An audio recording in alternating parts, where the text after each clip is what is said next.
Hello guys, welcome to my channel. मंडळी, 3 ते 4 दिवसापूर्वी मी एक व्हिडिओ शेअर केला होता. तर तो होता रवा पोह्यांचा डोसा. तर त्या व्हिडिओला खूप छान प्रतिसाद मिळाला. खूप लोकांनी व्हिडिओ शेअर केलेला आहे, लाईक्स पण दिलेले आहेत. तर त्याच्यासोबत मी जी भाजी बनवली होती त्याची रेसिपी मी आज दाखवणार आहे. खूपच छान रसरशीत भाजी मी त्या दिवशी बनवली होती, टेस्टी झाली होती. त्याच्यासाठी बघा मी साहित्य घेतलं आहे.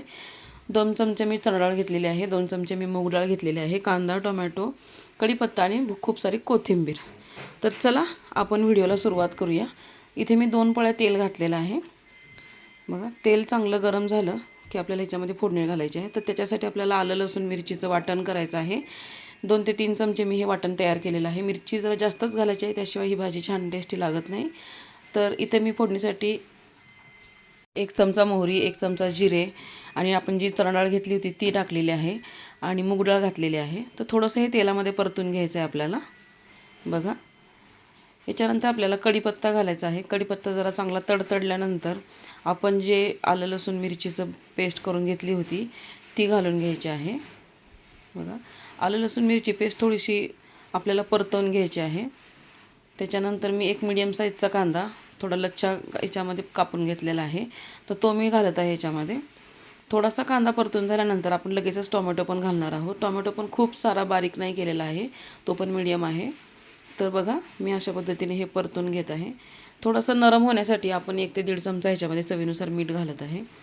मीठ घातल्यानंतर थोडंसं परतवून घ्यायचं आहे आणि आपण जे आलं लसूण पेस्टसाठी भांडं घेतलं होतं त्या भांड्यात थोडंसं पाणी घालून हे थोडं डाळी आपल्याला ह्या थोड्याशा अर्ध्या कच्च्या शिजून घ्यायच्या आहेत. तर बघा, आपल्या डाळी शिजून झालेल्या आहेत. मी 2 ते 3 मिनटं झाकण लावलं होतं.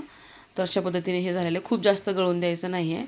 आता ह्याच्यामध्ये मी जे बटाटे उकडून घेतले होते ते 2 मोठ्या साईजचे बटाटे मी ह्याच्यामध्ये हातानेच कुस्करून घालत आहे. चिरून घालायची गरज नाही आहे. बटाटा आपला छान असा उकडलेला आहे तर तो हाताने आपण कुस्करून घालू शकतो. थोडंसं आपल्याला हे मसालेच्या ह्याच्यामध्ये परतवून घ्यायचं आहे. बघा, त्याच्यानंतर पाव चमचा हळद घालायची आहे. सगळ्यात शेवटी हळद घालायची, नाही तर हळद करपते. मी इथे गरम पाणी घेतलेलं आहे. तर तुम्हाला जशी कन्सिस्टन्सी पाहिजे आहे, पातळ घट्ट, तर तेवढं तुम्ही पाणी घालू शकता. तर मी ही भाजी डोस्यासोबत बनवत आहे खायला, तर मी इतकं पाणी घातलेलं आहे. बघा, आपल्या भाजीचा कलर किती छान आला आहे.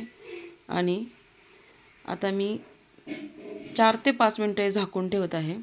आपली भाजी तयार आहे. सगळं झाल्यानंतर आपण भरपूर सारी कोथिंबीर घालून भाजी रेडी झालेली आहे आपली. तर अशा पद्धतीने बघा, भाजीचं टेक्स्चर किती छान आलेलं आहे. ही भाजी खूप छान टेस्टी लागते. तर तुम्ही ही भाजी चपातीसोबतसुद्धा खाऊ शकता. तर व्हिडिओ आवडल्यास नक्की लाईक, शेअर आणि सबस्क्राईब करायला विसरू नका. Bye bye.